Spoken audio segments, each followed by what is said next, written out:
Hi there, welcome to Gaining Vision. I'm Melanie. Thanks so much for clicking. To my returning subscribers, thank you so much for continuous love and support. If you're new to the channel, welcome. Please feel at home. One thing I love about YouTube is there's so much opportunity for us to learn and grow. And what's even better is when somebody in the comments on a previous video comments to give me more information on continuing my journey of educating myself. That happened in my recent video with Julius Malema and the BBC. I was asked to investigate how journalists act towards the Rwandan president. I did my research because that's what I have to do, and I was shocked, appalled, and disturbed by the coverage of the media in many different interviews. And we're going to examine this, we're going to dissect it, and I'm going to talk about what I teach my students and how these journalists did definitely not do what I would have suggested. But again, that's just my perspective, but let's cut to it. The first thing I teach my students on the very first day is that you have an honor and the privilege to be a journalist or broadcaster, but it also comes with a big responsibility, a commitment to the truth. And if you don't want to speak from a place of integrity, then you're in the wrong place. If you want to talk about gossip and talking about different perspectives for your own agenda, again, broadcasting and journalism is not for you. Your integrity will be called into question many, many times as a journalist or broadcaster. And you're going to be faced with many difficult choices on your journey. Many of them from society, others from big broadcasters and the company that you work for. You have to question who you want to be as a broadcaster. Will you stand by your own integrity and who you are as a human? Or will you succumb to money, sensationalism, and questionable ethics? So after I set the stage with that, it's pretty loaded, isn't it? But we start to talk about difference and how to prepare yourself as a broadcaster. Before any of my students are able to interview anyone, we talk about the importance of understanding who we are as an individual. That may sound really crazy, right? But the fact of the matter is we all have different lived experiences. We have different belief systems, and we've been brought up in different cultural backgrounds and in different countries. So therefore, we are all impacted by different biases. And we need to understand. So let me give you an example. I was born and raised in Canada. So I grew up understanding the belief system of Canada and North America. My background is Italian and Canadian. So I also have the belief systems of being Canadian and Italian. All of this is part of who I am as well. I'm a woman, and those also have different beliefs. Now, this is the way that I was raised, so therefore my thought process is formulated around these belief systems. But I also have to understand that this may not be in everybody's situation because each and every one of us have different lived experiences. And we have to be open for that. So although I may have a certain mindset of the way that I think things should be and way we should live our lives, I cannot impose that on anyone else. So after we understand who we are and our own biases, we have to understand when we need to check them at the door. When you're interviewing somebody from a different background, culture, country, or belief system, we have to be open to hear what they're saying and not pass judgment. And in these clips on the videos I'm going to share with you from broadcasters from the West interviewing the president, their biases were definitely not checked at the door. So once we understand who we're interviewing, we've done our research, and that's the other key thing, is understanding the importance of research. But I'm not just talking about researching and getting information all from one source. I'm talking about multiple sources and really learning how to read between the lines, deciphering facts from fiction, conjecture, or perspectives. Whenever I do my research preparing myself for any interview, I make sure that I have multiple sources that are saying the same thing and ensure that they're coming from factual resources. Because again, anybody can write anything on Wikipedia and anybody can put their own perspective and spin on it. So let's look at Rwanda and let's talk about facts. Now you'll notice when I give you some facts, I'm not going to go into a lot of detail because again, there is going to be conjecture perspective. So the facts of the matter are, Rwanda is a country in Africa that experienced civil war and had a genocide in 1994, where hundreds of thousands of people were killed. Since 1994, they had to build up their country from scratch. And in doing so, they have developed into a thriving country that is continuing to grow, that is self-sustainable with food and is developing in education. And if you look at it, it's known across the globe as one of the cleanest countries in the world. Now, of course, when I did my research, there was many different thoughts, opinions of the number of people that were killed in the genocide, and of course who caused it, all of the back and forth, he said, she said stuff, as well as there's lots of other information that I left out because what I need to know when we're going to look at these videos are the facts. Another fact is that the president is somebody that comes across very calm, wise, and is very good at interviewing. All of these facts should prepare me enough to understand how I'm going to formulate my questions.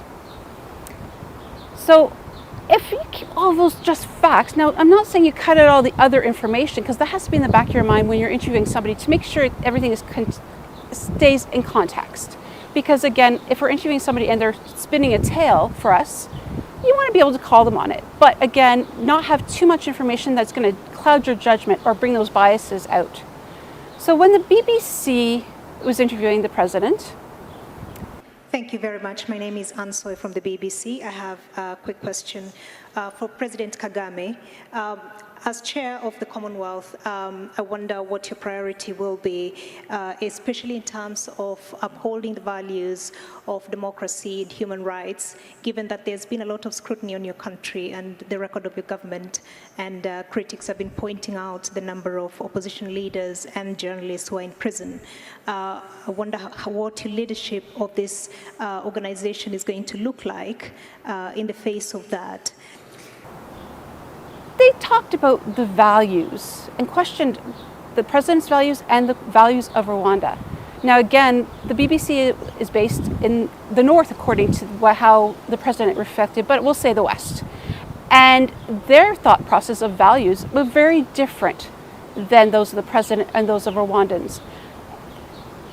She was questioning that they didn't have the values. And in fact, the truth of the matter is they have values, but they differ from the Western world. Let me give you an example. Here in the Western world, we raise a child for the family. The parents, that's their child. Whereas in Africa, you raise a child for the community. Same value, you're raising a child, but different perspective of the value. So understanding the different person your interview's perspectives on a topic is vital. And in this clip, the president answers this question beautifully. So let's take a listen. Right.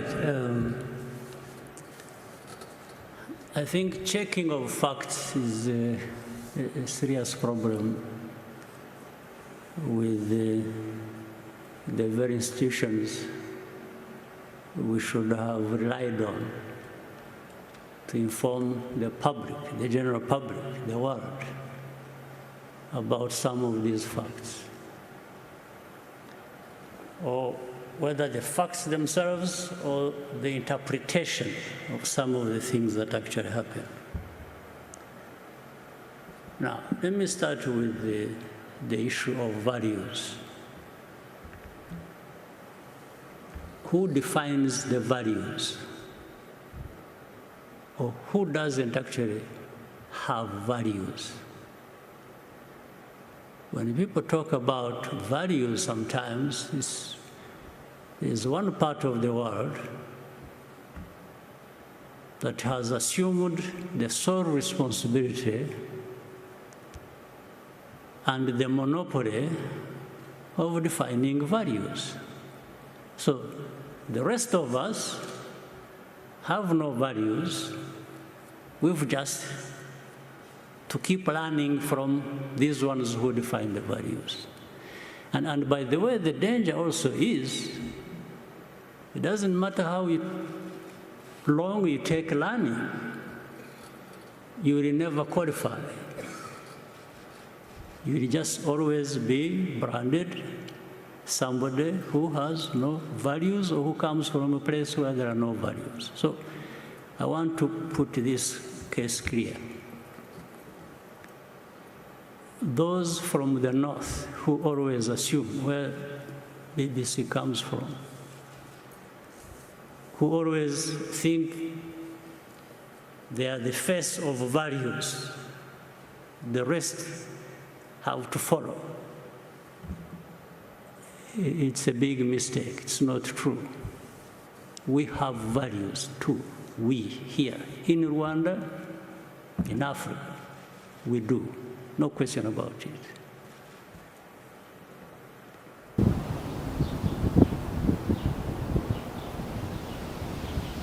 In many of the interviews, there is a lot of questioning of human rights and the stance of Rwanda, as well as democracy. Again, Western perspective and the way that they feel human rights should be seen. And the president shares his thoughts on human rights. And if you listen very carefully, human rights are the same across the globe. However, different perspectives have different ways they should come across. Different boxes should be checked. In the West, we may think certain things should be happening. Now, I'm not going to sit here and say whether right or wrong, because this is not what we're talking about today, because we all have to have our own perspective. But keeping in mind, these interviewers were bringing their own perspectives and biases to the table of what they feel human rights were. You've spoken a lot about democracy, and I would just like to point to the accusations of human rights abuses in terms of the elimination of your political opponents or the oppression of the press, and I would just like to hear your comments towards that. No, I would like to hear your comments, because for me, it's like, you know, it's always difficult to accuse me of anything and then say, prove yourself innocent. I think I want to turn it to you and say, prove me guilty. That's where the problem lies. You know, the press or human rights groups, what they say about me personally or about Rwanda,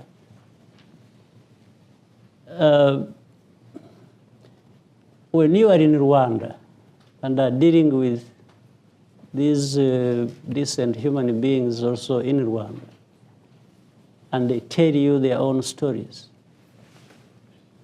you won't trace even 0.001% of what they're talking about. The real life there is completely different from what the young girl is talking about. Absolutely different.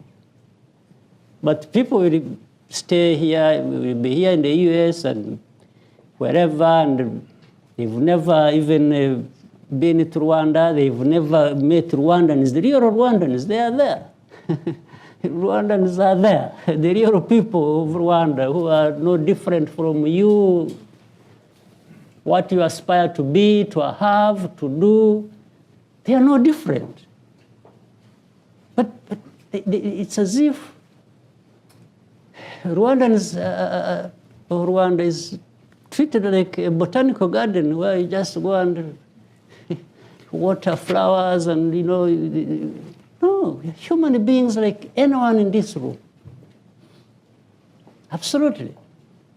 So these so-called human don't know what. I tell you,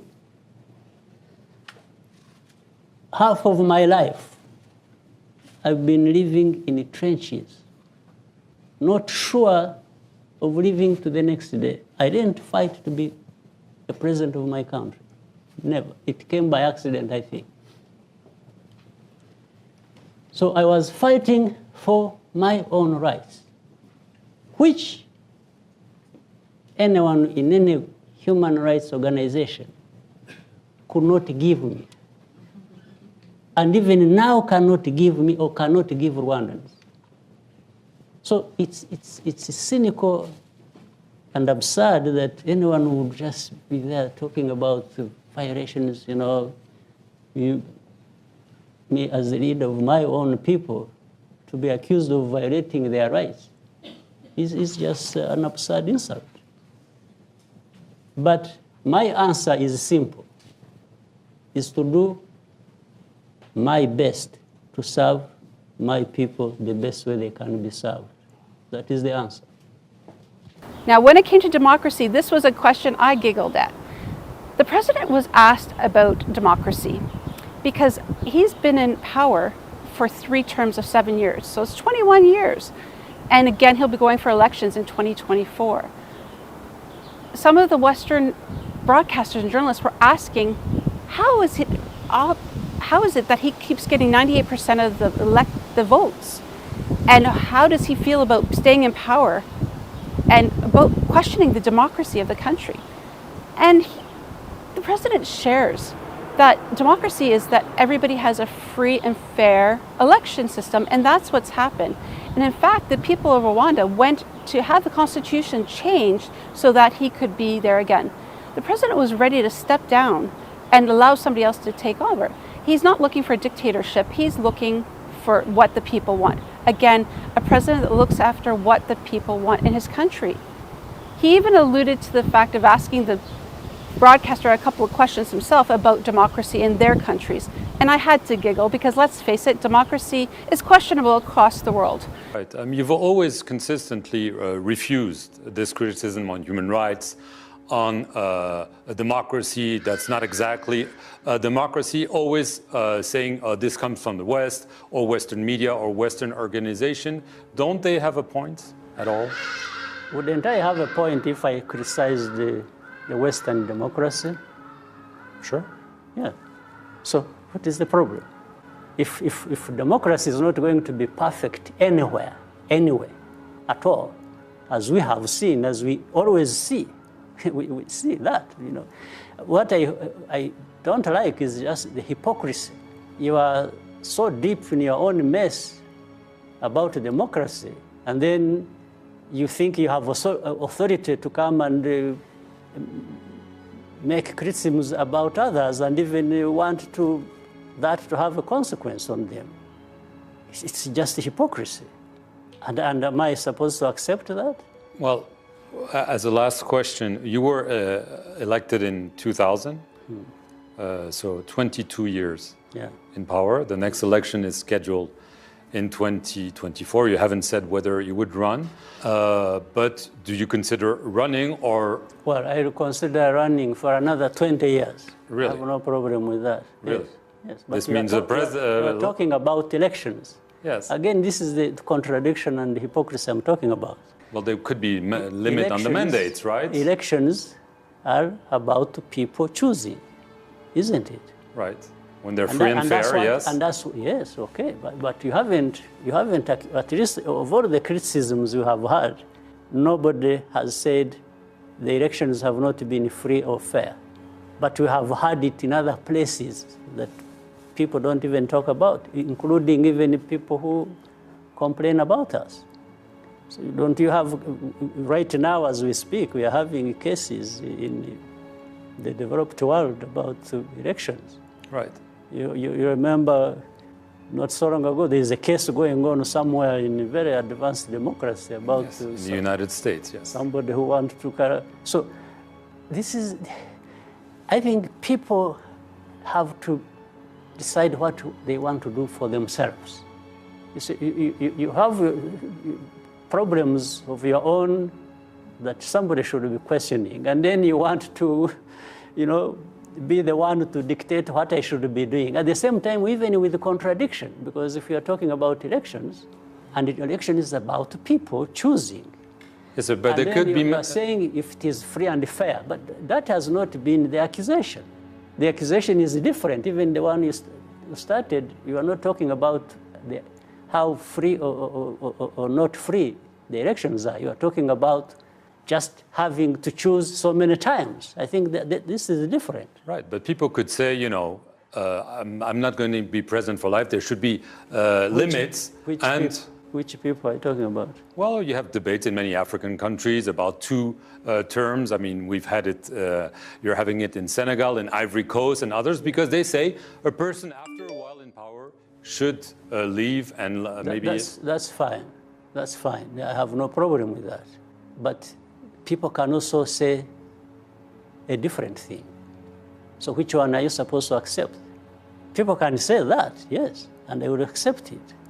But if they said the other one also, I would accept it. So what is the issue here?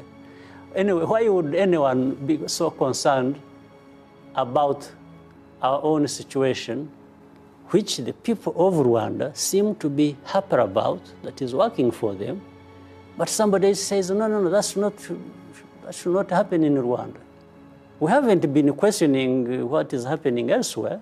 As I said, if you criticize me, I'll criticize you, because there are things somebody is doing that are not right, even against me, and then he comes around and starts blaming me for what I'm doing that is working for me. For me, I'm just even basing on simple logic. But again, just because one country does it a certain way doesn't mean that all countries have to follow suit. And this is the importance of that understanding the belief system and biases. We want to make sure that everybody, when we're talking about human rights, democracy, that we have a common universal message, but yet not to pass judgment if somebody isn't doing exactly to what we think it should be done. The next thing is about respect. And when I'm talking about respect, whenever you interview somebody, whether it's a president, somebody on the street, you have to show them the utmost respect. And what that means is you have to listen carefully. You have to allow the interviewee to be able to answer the questions. You have to pose a question that has credibility to it, but not put the answer to the question in your question. And this happens in one of the questions that the president has asked, and we'll play it here. Let me say something to that, because I think this kind of discussion, which has gone on for a very long time around, sounds a bit cynical in a sense. In fact, it's like the tragic situation of 1994 isn't considered even a violation of human rights. It has now gone into the background. Those who are responsible for it, those who are associated with it, are now talking about something else. According to them, the situation in Rwanda is that of human rights violation, even more than that tragic situation. I think that's what we are talking about. So well, just for example, there was an Amnesty International wrote a report in the lead up to the 2017 election that talks about opposition politicians, journalists, human rights defenders being jailed, physically attacked, even killed. I think you're interested in forced into exile or silence. So I'm just interested in your idea of that assessment of your country. Raising your views to the audience so that you influence them by what you're the European Union sees itself very much as an exporter of human rights and a defender of human rights. So why can't you let me answer this? I'm very interested in Otherwise, your answer. you are going to ask and then answer yourself. I'm very interested in your answer. I'm giving you some context on why I'm asking. You're asking and giving answer at the same time. So please tell me, what do you make of this assessment? I think it's just ridiculous, because there is nothing like human rights minus these things we are talking about. What we are talking about in terms of development. These are human rights. Development, schools, education, health, and food security. And, you know, when you see now the level of poverty has decreased almost by 60%.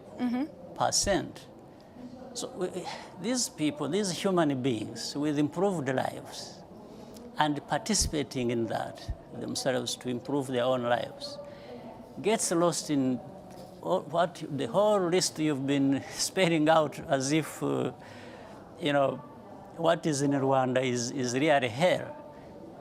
In fact, forgetting the hell that we have gone through, that we stood against and sorted out when you were there just talking about more or less nonsense. Because do you reject the accusations, for example, from Amnesty International? Absolute rubbish. You reject Rwanda that? is completely different from what it was 25 years ago. If you listen to what she was just saying, she was answering the question from her perspective, her bias, and now allowing the president to even answer. And he called her on it. He said, would you like to hear what I have to say? And she backpedaled, of course, yes, please, please. And this happens a lot because broadcasters and journalists feel that they need to sound authoritative. They need to know, I know what I'm talking about, and therefore you're going to answer the way I want you to. That makes you pause and think about, what is their actual agenda? Do they want the truth, or are they following an agenda set out by somebody in power? Whether that's the broadcaster, the government, or somebody else that is in the big leagues that is trying to change the narrative of what they're trying to accomplish through the interview. In fact, maybe you need to be looking around in Europe. You are violating people's rights.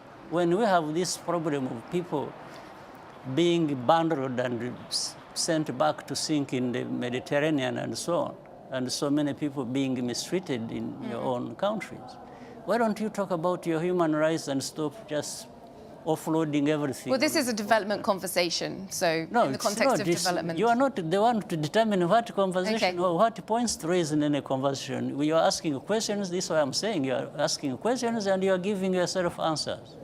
And you really need to stop this superiority complex nonsense about human rights. You think you are the only ones who respect human rights, or others it's about violating human rights. No, we've fought for human rights and freedoms of our people much better and more than anyone, including you people who keep talking about this nonsense.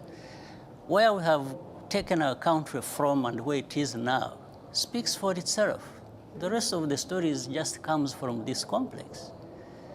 You know, these two worlds where there are people who know everything about human rights and all kinds of things, and another world where people are just people who don't know. But these are our human rights. It's not, when we respect the things we respect in our countries, it's not for you, it's not for anybody else, it's for ourselves. Is it not so a universal you don't sit right? there. Yes, it is universal, but you don't sit there. If it is universal and you believe it, then you don't become the judge yourself. You don't start telling the others what to do, what they should not to do, or that what they are doing is not to your satisfaction. Who are you?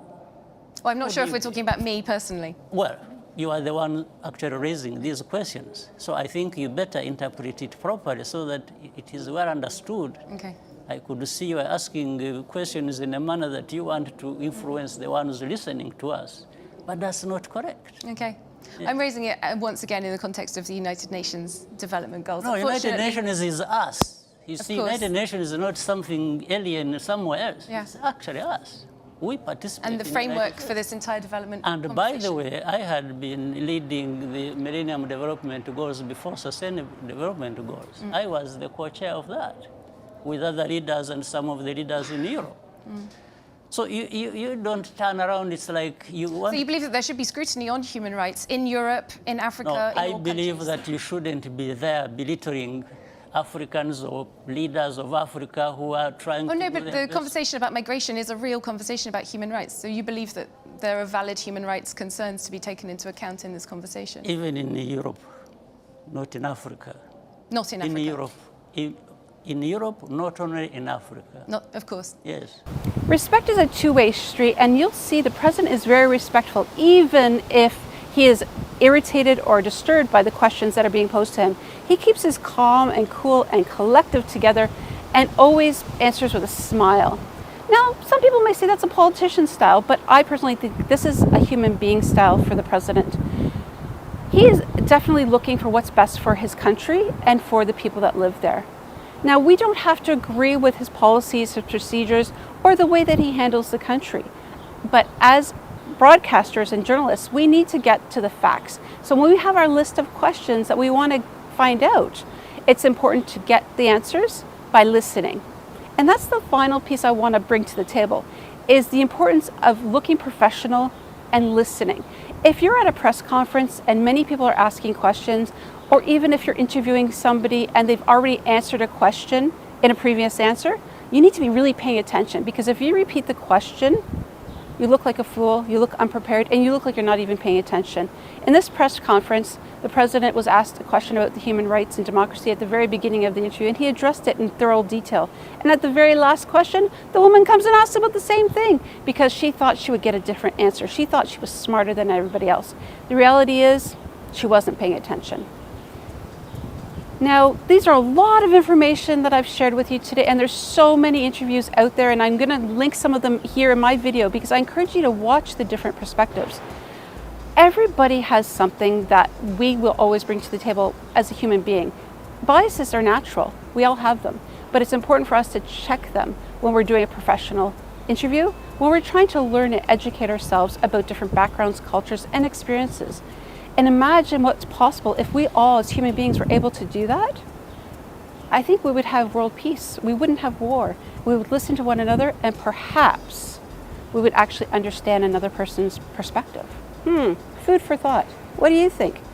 Love to hear your comments. Drop them below and let's have a conversation. I will continue to do my research and dig deep and find some other journalists interviewing other leaders across the globe. And we'll have some discussions. We'll be here to dissect them, talk about them, and learn from one another. Until next time, do me a favor. If you haven't taken time to subscribe to the channel, take a second, hit subscribe. It doesn't cost anything, it's free. What are you waiting for? That way you'll be able to be notified each and every time I upload new content. You don't want to miss any of these great deep conversations, do you? Please give it a like and share, and until next time, I'll see you later. Bye.